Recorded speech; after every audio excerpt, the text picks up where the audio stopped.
Engine swaps are pretty commonplace in today's motorsport world. One of the engine swaps I haven't seen before is swapping a 13B Rotary into a GC8 Subaru WRX. We're here with Scott from MoFab to talk a little bit through the process that he's gone through with this car behind me. So Scott, for a start, the swap from the EJ20. The EJ20 is a pretty well proven platform. Yes, it's got its weaknesses, but some could argue that the 13B's got plenty of its own. Yeah. So what was the impetus behind ditching the EJ20 and going Rotary? Something that sounded cool, was different, potentially lighter with the billet plates. Not there yet, but when we can. And the dry sump. So didn't really want to have to put a dry sump in a car yet. As you can see, I've spent more money on getting this in here now, but at the time I thought it was going to be easy to do, and things have changed. Yeah, hindsight's always a really easy thing to look back, and when you've poured so much money in, at some point you just got to keep on going. So understandable, maybe looking back, that dry sump system for the EJ might have been a cheaper option. So obviously no dry sump on the 13B. Is it not a requirement with the Rotary? Do they not have oil control problems like a boxer engine does in a motorsport environment? Yeah, the windage issues associated with this engine compared to something with a crankcase and the crankshaft and all that stuff spinning around, not an issue here. They are making dry sump systems now for this application, but at this point still, with some of the design work that I've done, unnecessary. Now, one of the aspects of the Subaru platform, of course, is the four-wheel drive system, and interestingly, you have managed to retain that with the Rotary engine. Is it a challenge to do so? Is the Rotary one of the few engines you could transplant into this and still maintain the four-wheel drive platform? Yeah, so I needed a package that was going to be fairly short. The Rotary was about the only one that fit that. With the adapter plate, it moved the motor 1 3/4 inches forward. So to combat that, I moved the whole engine and trans package back 3 inches to get a little bit behind where we were, and that's about as far as I could go to keep the axles from binding in the front. And for those who aren't aware, with the Subaru transmission, the front drive comes out at the front of the transmission, so correct. It's not like a prop shaft that runs forward to a separate differential.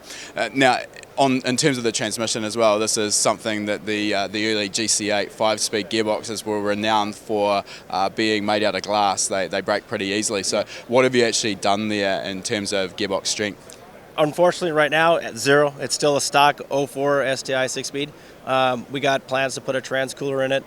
6-speed sequential is probably the next where we need to go probably from here moving forward. So what's the process of adapting, in this case the 13B, up to that Subaru 6-speed transmission? How difficult is that? Are they off-the-shelf parts, or is this something you had to actually design from scratch? Off-the-shelf parts. We tried to talk to Kennedy Adapters out of the U.S. They said that they were out about 8 weeks on getting the part, so we started looking in your neck of the woods, and contacted a company actually based out of Australia that had used this application for flipping the motor around and putting it in the back of a Beetle. There's a lot of Rotaries down in Australia. Subaru trannies are stronger than the Beetle transmission, so that's why they made the part. All right, so the engine you've got there now sitting maybe a little bit higher than a horizontally opposed boxer 4-cylinder. Have you got any numbers on sort of what the weight difference is and whether you've moved the centre of gravity higher in the car going to the 13B? Corner balance weights, front corners are about 750-ish, rears are about 350-ish for the rear stuff. So have you got data like how much different that was to the EJ? Used to be. Not that I can remember off a hand, but with the additional weight of the other turbo, it's probably about the same as what it was before. Seeing as you've just mentioned the turbo system, that's probably the next place to move on to. And you've gone with a fairly unique setup here, running a twin system instead of, well, most people would be going these days to a large single. So what was the driving force behind that decision? So trying to keep the, I guess, the snap throttle response on, right? So smaller shafts, less weight, a little more complexity with packaging. But based off the fact that how we built the car anyway, I wanted something that was going to stand out like the rest of the build to begin with, a little louder. Transient response is great with the twins, little wheels. They let up really quick. It's real simple with the Rotary setup because you got a tube for every turbo. So you just pop them up, set them on. We're running a single tile wastegate, 60 mil to keep the boost in check. that seems to be working great with wastegate priority and stuff like that. In terms of those turbochargers, what is the specific model you're running there? So I have two G25-660s with a .72 hot side. Okay, so this is one of the newer, well, relatively new releases from Garrett with that G series, and obviously the design there was to try and reduce the weight of the components and again get that boost response up. So obviously all of that working in parallel with what you're trying to achieve there.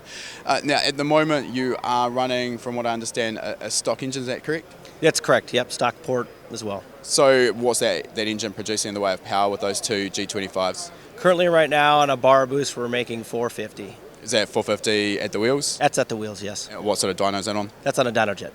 Are you looking at increasing the boost pressure, or is that the limit for the stock motor as far as you're concerned? Or are you looking at building a motor that's going to be able to support more power? So at with the weight of the car, where it weighs at 2,700 pounds, we're trying to get the power up. This car really to be competitive needs about 650 to 700, but we also want to work with reliability as well, so I think 650 is probably going to be the magic number for now until we can prove the rest of the package and make sure everything else works. Just to be clear though, the 650, you're not going to try doing that on the stock engine? No. We'll pull it apart and build it, yeah. Billet plates, potentially, stud it, port. Now, in terms of rotary engines, they do unfortunately have a bit of a reputation for being unreliable, and a lot of that, in my opinion, is maybe not entirely justified. We see a lot of poorly built engines, and we see a lot of poorly tuned rotary engines, and of course they do need to be treated with kid gloves in order to get them reliable. In terms of the tuning on this, what are you using in terms of electronics to make sure it's going to be reliable? So electronics package is an AM Infinity ECU, ECU Master PMU. And for those who aren't aware, PMU, that's their power management unit or power distribution module, so basically solid state control of relay instead of relays. Correct, yeah. And the fuel system on the engine? So FIC 2150s, we got six of those, dual Bosch 044 pumps in a radium surge tank. So 6 injectors for 2 rotors. So how are you staging those and how are they controlled? So primaries, secondaries. The secondaries come on after. You'd have to talk to the tuner when he has those dialed in, but yeah. So safe to assume they're a single primary and 2 secondaries per rotary. Is that how you've got it set up? Correct. And again, the rotaries do have a fair appetite for fuel, so the staging there is quite critical in getting a nice sort of smooth power band without any big steps. In terms of the boost control, are you running that through the ECU as well? Yep, 3-port with the AM. And are you using anything in terms of speed or gear-based boost control to make the power delivery a bit more usable? So we do have the option to log turbo speeds. We don't have that set up yet, but we have it there along with EMAP as well. What is the car actually being raced in? What sort of classes are you competing in? So I built the car for time trials, started to get into the time attack stuff with Grid Life, and then I would like to try to do some global time attack stuff as well. Maybe COTA with Super Lap Battle, things like that, and then eventually make another stab at the hill climb. And you're talking there Pikes Peak? Correct. Now, in terms of the car, the class you're running in, it looks like you've gone some way towards an aero package on it. Is that sort of limited by the rules for the classes you're racing? Yeah, according to the rules, I can't have a complete flat bottom, so currently the car's got a front splitter, rear diffuser, but we're going to try to find some ways around the rules to be able to kind of make those things come together. Have you got any ideas on sort of how much downforce that's all producing right now? With this wizardry, no, not at all. We're looking at designs of different cars, putting them together and talking to some people that have a pretty good handle on what works and what doesn't work, and trying to apply it as best we can.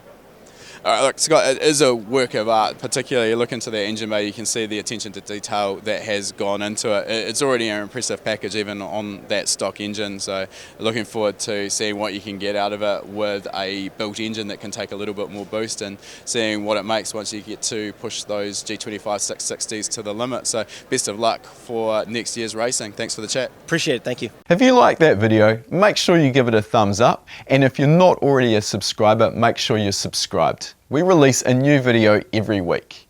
And if you like free stuff, we've got a great deal for you. Click the link in the description to claim your free spot to our next live lesson.